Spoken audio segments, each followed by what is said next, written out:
गर्मी तो नहीं लग रही?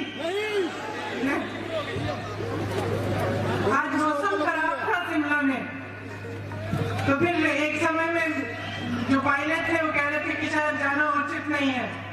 बघेल जी ने कहा कि नहीं, किसी भी हालत में हमें जाना है।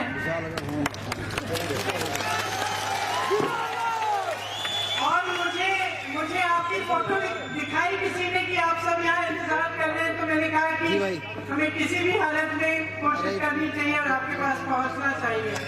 मैं आपकी बहुत बहुत आभारी हूँ कि आप आज यहाँ आए हैं मेरी बातों को सुनने के लिए। श्री भूपेश बघेल जी, श्री प्रीतम सिंह जी, श्री अजय बहादुर सिंह जी, श्री हर्षवर्धन सिंह चौहान जी, श्री विजय कुमार जी, श्री गिरनेश जैन जी, श्री अजय सोलंकी जी, श्री आनंद परमार जी, श्री आशिक मोहम्मद जी, आप सबका, कांग्रेस के तमाम कार्यकर्तागण, नेतागण, आप सबका और भाइयों और बहनों आपका भी इस सभा में बहुत बहुत स्वागत। ये माता रेणुका जी की धरती है, भगवान परशुराम जी की धरती है, माता भंगारिणी की धरती है। इस धरती से असत्य के खिलाफ सत्य की आवाज हमेशा उठी है। माता भंगारिणी साम दाम दंड भेद को पराजित करने वाली देवी थी।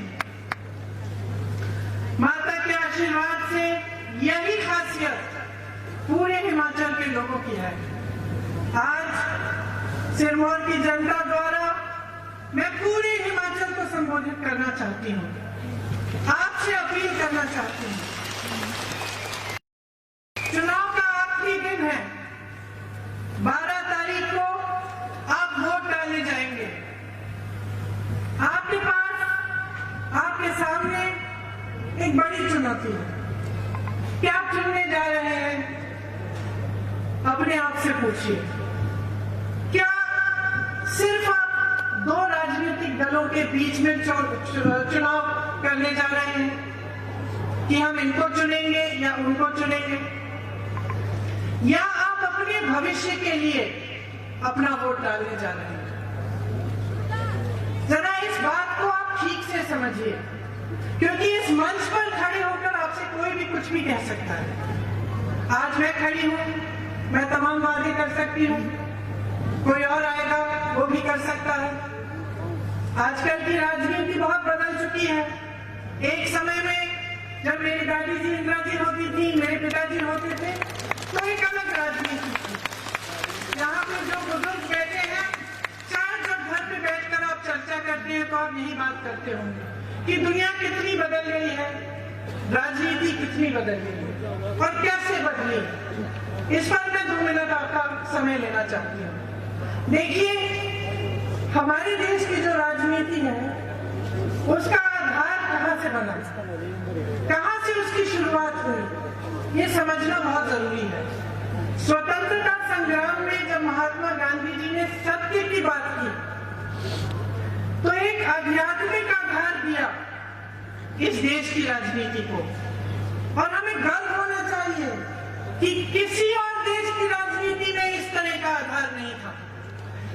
कोई ऐसा आंदोलन नहीं था उस समय जो सत्य के आधार पर लड़ा गया, अहिंसा के आधार पर लड़ा गया। वही हमारी राजनीति की नींव है। लेकिन आज क्या देखते हैं हम? आज हम देखते हैं कि पैसों का बोलबाला है, झूठ का बोलबाला है। आज आपके सामने खड़े होकर नेता कुछ भी बोल सकता है, कल उसकी अकाउंटेबिलिटी कुछ नहीं रही, उसकी जिम्मेदारी कुछ नहीं रही। कभी कहते हैं कि आपके लिए बिजली मुफ्त दिलवाएंगे, पेयजल मुफ्त दिलवाएंगे, और फिर 5 साल बाद आपको पता चलता है कि कुछ नहीं हुआ।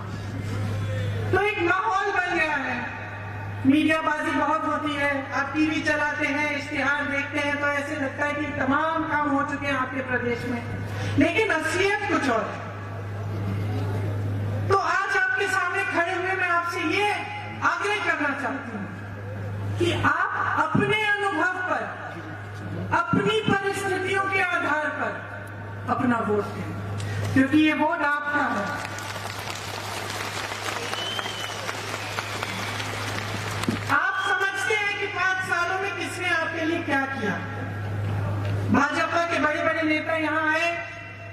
हिमाचल में मैं देख रही थी कुछ दिनों पहले, उन्होंने कहा कि कांग्रेस आपको स्थिर सरकार दे ही नहीं सकती। आजादी से लेकर अब तक सबसे स्थिर सरकारें किसने दी? कांग्रेस। और इस देश में अस्थिरता किसने फैलाई? सरकारों को गिराने वाले कौन है? बनी बनाई सरकार, जनता द्वारा चुनी गई सरकार, और पैसों से विधायकों को खरीद कर उसको गिराने वाले कौन है? तो सच्चाई क्या है? सच्चाई आपके सामने है। इस प्रदेश को जब बनाया गया तो सबने इंदिरा जी से कहा ये प्रदेश चल नहीं पाएगा। इंदिरा जी ने आपके भरोसे इस प्रदेश को बनाया। यहाँ जो बुजुर्ग बैठे हैं उन्होंने ये प्रदेश बनाया, यहाँ के कर्मचारियों ने ये प्रदेश बनाया, यहाँ के नौजवानों ने ये प्रदेश बनाया। और पूरा भारत देश आज देखता है कि अगर सबसे शिक्षित नौजवान है तो हिमाचल के हैं, सबसे सक्षम है तो हिमाचल के हैं, सबसे जागरूक जनता हिमाचल की है। तो इस जागरूकता को आप कभी मत बुझाइए, इसे जीवित रखना आपकी सबसे बड़ी जिम्मेदारी है। पिछले 5 सालों की स्थिति देखिए, हिमाचल प्रदेश 70,000 करोड़ के कर्ज में है, 70,000 करोड़ के कर्ज में है। यहाँ की 30 लाख नौजवान की आबादी है, तमाम नौजवान पढ़े लिखे हैं। आपने मेहनत की, अपने बच्चों को पढ़ाया लिखाया कि उनका भविष्य बने। ऐसे 30 लाख बच्चे आज हिमाचल प्रदेश में हैं, जिसमें से 15 लाख बेरोजगार पड़े। यहाँ कितने नौजवान हैं? हाथ उठाइए। अब पिछले 5 सालों में जिसको नौकरी मिली है वो हाथ खड़ा रखिए, बाकी नीचे करिए। नहीं मिली ना? नौकरी नहीं मिली। अब आपको बताया जाता है भाजपा के, मेरे ख्याल से मुख्यमंत्री जी ने खुद कहा कि ये जो कांग्रेस वाले कह रहे हैं ये करना संभव ही नहीं है, नौकरी दिलवाना संभव ही नहीं है। लेकिन 63,000 रोजगार, 63,000 सरकारी पद खाली पड़े हैं, 5 सालों से खाली पड़े हैं, और यहाँ हजारों नौजवान बेरोजगार हैं। पूछिए क्यों? क्योंकि नियत सही नहीं है। ओपीएस की बात करते हैं, हम किस आधार पे कह रहे हैं कि हम आपको ओपीएस दिलवाएंगे? ये चुनावी जुमला नहीं है। यहाँ छत्तीसगढ़ के मुख्यमंत्री जी बैठे हैं, बघेल जी, छत्तीसगढ़ में आज ओपीएस लागू है, राजस्थान में लागू है। भाजपा के नेता, बड़े से बड़े नेता कहते हैं कि अर्थव्यवस्था में पैसे ही नहीं है इसके लिए। तो फिर मैं उनसे पूछती हूँ कि उनके जो उद्योगपति मित्र हैं बड़े बड़े, उनके कर्ज माफ करने के लिए लाखों करोड़ रुपए कहां से आते हैं? अगर इस देश के कर्मचारी के लिए आपके पास पैसे नहीं है कि उसका जीवन सुरक्षित रहे, कि पूरे जीवन देश की सेवा करता है वो, और उसके बाद उसको पेंशन न मिले, और आप कहते हैं उसके लिए पैसे नहीं है।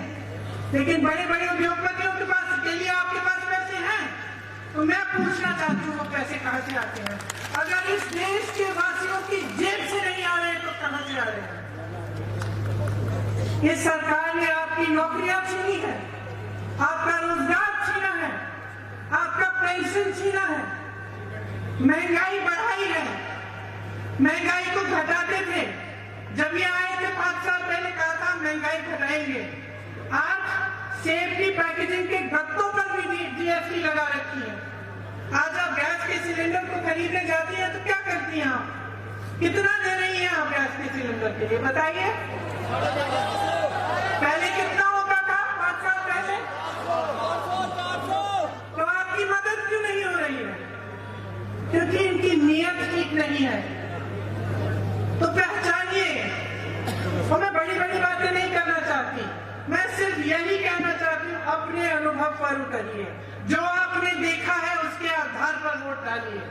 इनकी बातों में गुमराह मत होइए, क्योंकि मीडिया नेता ये गुमराह करने के लिए तमाम बातें करेंगे, लेकिन अगर ध्यान से आप इनके चुनावी प्रचार को भी सुने तो आपको ये नहीं बताएंगे कि 5 सालों में इन्होंने किया क्या, कौन से अस्पताल खोले, कौन सी सुविधाएं दिलवाई, कौन से शिक्षा के संस्थान खोले, महंगाई कैसे घटाई। बोल नहीं सकते, किया नहीं। इसलिए जैसे मैंने कहा, एक आधार था हमारी राजनीति का। यशवंत परमार जी जो आपके पहले मुख्यमंत्री थे, जिनके कहने पर इंदिरा जी ने हिमाचल प्रदेश बनाया, वो इस बात को समझते थे। वीरभद्र सिंह जी जिन्होंने दिन रात एक करके हिमाचल प्रदेश को आगे बढ़ाया, वो इस बात को समझते थे, दिल पे लिए हुए थे इस बात को। इसीलिए गांव-गांव में छोटे छोटे अस्पताल बने, पीएचसी बने, इसीलिए शिक्षा के बड़े बड़े केंद्र बने, ट्रिपल आईटी बना, आईआईटी बना, मेडिकल कॉलेजेस बने। ये सब काम किसने करवाया और क्यों करवाया? क्योंकि वो जानते थे कि जब हिमाचल प्रदेश की जनता आगे बढ़ेगी तभी हम आगे बढ़ेंगे। क्योंकि एक मानसिकता थी, और वो मानसिकता मैं कहना चाहती हूँ आज भी कांग्रेस पार्टी के नेताओं में है।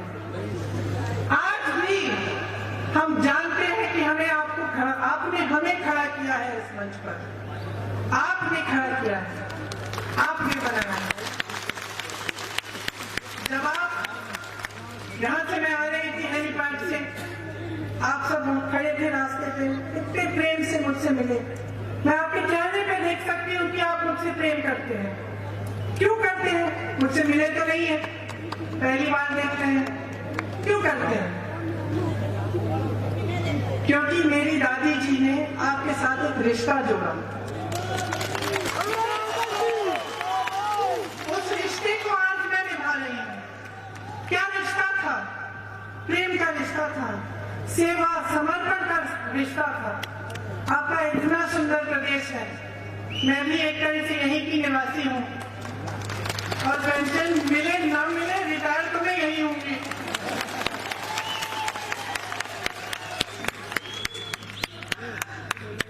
इतना सुंदर प्रदेश है, आप इसके प्रति अपनी निष्ठा निभाओ, अपनी जिम्मेदारी निभाओ। ये जो नौजवान लड़कियां बैठी हैं जिनको आपने पढ़ाया लिखा है, जो नौजवान यहाँ खड़े हैं जिनके पास रोजगार नहीं है, इनके प्रति एक जिम्मेदारी बनती है आपकी, हमारी तो है ही, हमारा कर्तव्य है। लेकिन आपकी सबसे बड़ी जिम्मेदारी है कि आज जो फैसला आप लेने जा रहे हैं उसे सोच समझ के लीजिए। भरोसा बातों पे मत करिए, काम पे करिए। काम देखिए आपके लिए किसने किया, और कौन बड़ी बड़ी बातें करता है लेकिन काम नहीं करके दिखाता। ये बात आप समझ जाएंगे तो आप अपने भविष्य को मजबूत बना पाएंगे। कांग्रेस पार्टी आज क्या कह रही है और किस आधार पर कह रही है ये भी बताऊंगी। हम कह रहे हैं कि महिलाओं को हम 1500 रुपया हर माह देंगे। क्यों? क्योंकि हम समझते हैं कि आप पर क्या बोझ है, पूरा समाज का बोझ उठाती हैं आप। आज यहाँ बैठी हैं धूप में, 2-3 घंटे आपके हो गए, घर जाके खाना आप पकाएंगी, सबकी परवरिश आप करेंगी, काम है नौकरी है तो वो भी करेंगी। ये नहीं है कि नौकरी करके घर आकर आप आराम कर सकती हैं, सब आराम करेंगे लेकिन आप उनकी देखभाल करेंगे। बहुत बड़ा बोझ है, और किस सहनशीलता, किस शक्ति से हमारी माताएं, बहनें, बेटियां इसको संभालती हैं। पूरे देश का जो भविष्य है आपके हाथों में है, लेकिन आपकी मदद कोई नहीं करता। कोई ये नहीं सोचता कि अगर थोड़ा सा पैसा हर महीने आपके खाते में चले जाए तो आपको सुविधा होगी। कोई आपको सशक्त नहीं बनाना चाहता।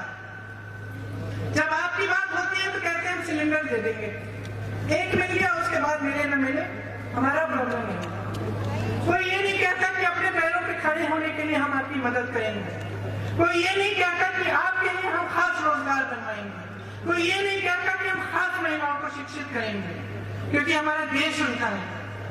कांग्रेस पार्टी ये कह रही है कांग्रेस पार्टी कह रही है कि जब पहली मीटिंग होगी नई सरकार के मंत्रिमंडल की, तब उसी दिन निर्णय लिया जाएगा कि आपको 1 लाख रोजगार दिए जाएंगे।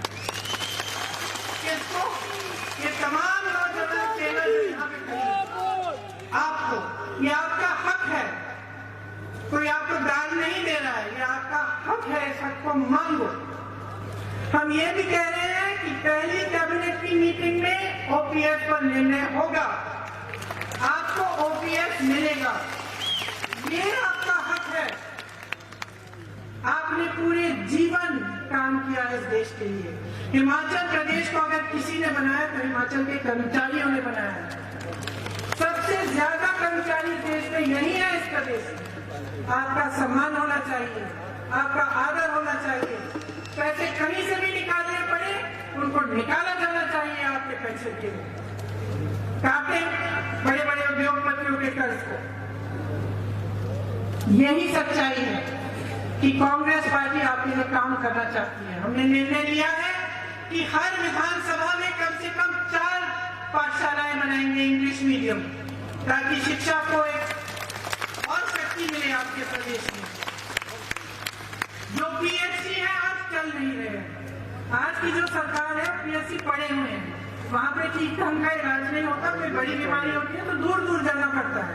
हम कह रहे हैं हम उनमें सुविधाएं देंगे, आपको उनको मजबूत बनाएंगे। हम कह रहे हैं कि 5 सालों में 5 लाख रोजगार बनाकर आपको देंगे। और नौजवानों, एक बात समझ लो अच्छी तरह से, इस देश में रोजगार आता कहां से है? आता कहां से? सबसे पहले तो पीएसयू से आता था। क्या थी पीएसयू? देश की संपत्ति। जो बड़ी बड़ी देश की सरकारी कंपनियां होती हैं, जिसमें सरकारी कंपनी आपको नौकरी देती थी, यहां से बहुत रोजगार आते थे। आज भाजपा की सरकार ने क्या किया? कहते हैं गरीब के लिए चला रहे हैं ना सरकार। सच्चाई क्या है? जहां से सबसे ज्यादा रोजगार मिलता था गरीबों को, उन्हें अपने बड़े बड़े उद्योगपति मित्रों को तमाम पीएसयू बेच दिया, रेलवे बेचने की कोशिश, हर चीज को बेच दिया है। तो जो एक जगह थी जहां से रोजगार मिलता था, उसको तो बेच दिया अपने मित्रों को। अब दूसरा रोजगार कहां से आता था? छोटे छोटे व्यापार से। यहाँ पे मैं देख रही थी काफी दुकानें हैं, छोटे व्यापार हैं। इस देश की रीढ़ की हड्डी है। इस देश के जो छोटे व्यापारी हैं, जो छोटी छोटी दुकानें चलाते हैं, छोटे छोटे अपने बिजनेस करते हैं, इनको क्या किया इस सरकार ने? यहाँ से रोजगार पैदा होता है। जीएसटी थोपी, कोरोना आया, अरे विश्व भर में कोरोना आया था। कोई बहाना नहीं है कि कोरोना आ गया, ठीक है आपकी कमाई नहीं हो रही है, बहाना नहीं है। बाकी देशों में जब कोरोना आया तो छोटे व्यापारियों को मजबूत करने के लिए तमाम ऐसी सुविधाएं दी गई। यहाँ कुछ नहीं दिया गया। यहाँ कोरोना आया, आपको पीपीई किट का घोटाला मिला, लेकिन आपको कोई मदद नहीं मिली जो छोटे व्यापारी। तो यहाँ से रोजगार बनता था, ये भी कम हुआ। तीसरा, जैसे मैंने कहा, सरकारी नौकरियां। अब सरकारी नौकरियां 63,000 खाली पड़ी हुई है। क्यों? अरे पद खाली है, नौजवान खाली है, उसे पद दो ना, क्यों नहीं दिया? तो ये परिस्थिति है। सच्चाई ये है कि अगर आपके लिए रोजगार बनाने की नीयत होती तो ना पीएसयू बेचे जाते, ना आपको छोटे दुकानदारों को, छोटे जो व्यापारी हैं, ना उनको जीएसटी द्वारा दबाया जाता, या दूसरी जो कोरोना आई तो उनकी मदद होती, और ना ये सरकारी पद खाली रहते। तो आगे आप क्या चाहते हैं? अब आप ही मन बना सकते हैं। हम तो आपको समझाने की कोशिश करते हैं, आपको बताने की कोशिश करते हैं, लेकिन विवेक आप में है हमेशा रहा। और मेरी दादी जी हमेशा कहती थी कि जनता का विवेक सर्वोपरि है। अगर आपने इस चुनाव में किसी और को चुन लिया तो मैं कहूंगी कि वो भी आपका ही विवेक है। आप सीखोगे अपने अनुभव से, आप देखोगे कि क्या होगा। तो 5 साल बीत गए। 5 सालों में आपने देखा इस सरकार ने आपके लिए क्या किया। आगे 5 साल आने वाले हैं। क्या आप 5 साल और व्यक्त करने के लिए तैयार हैं? नहीं। बताइए। सुनाई नहीं दे रहा।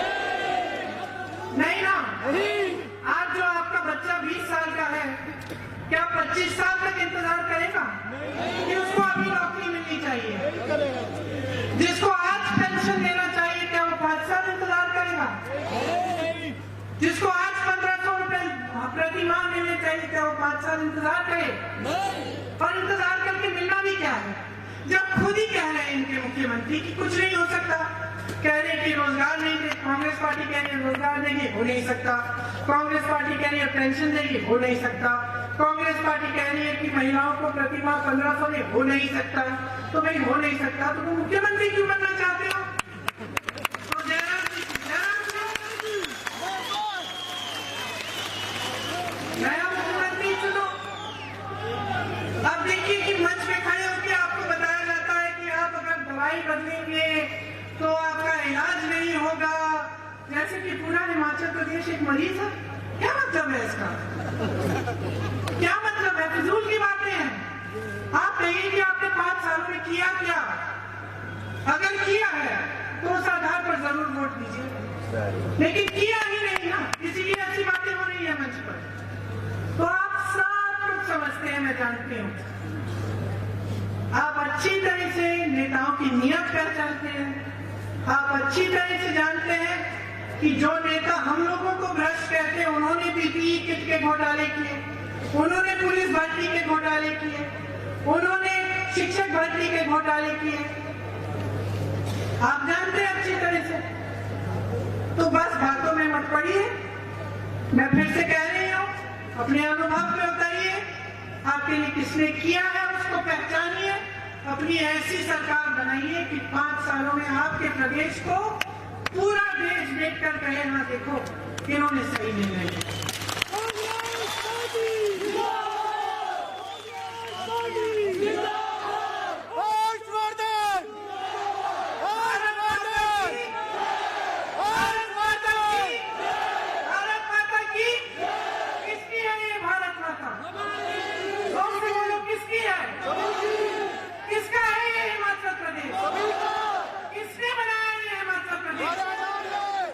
रखवाली करो इस प्रदेश की, इस देश की रखवाली करो।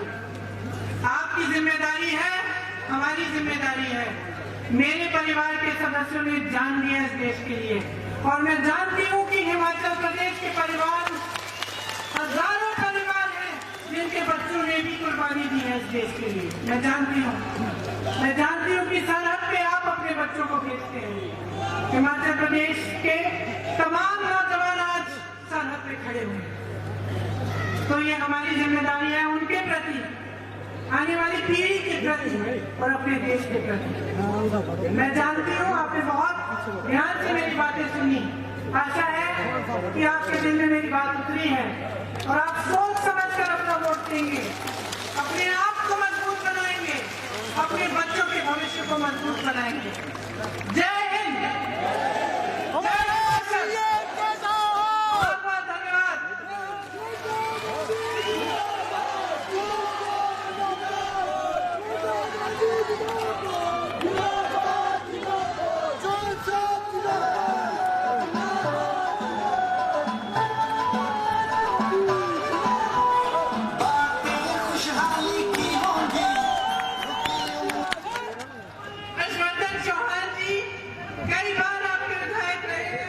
विनय कुमार जी भी बहुत प्रत्याशी है।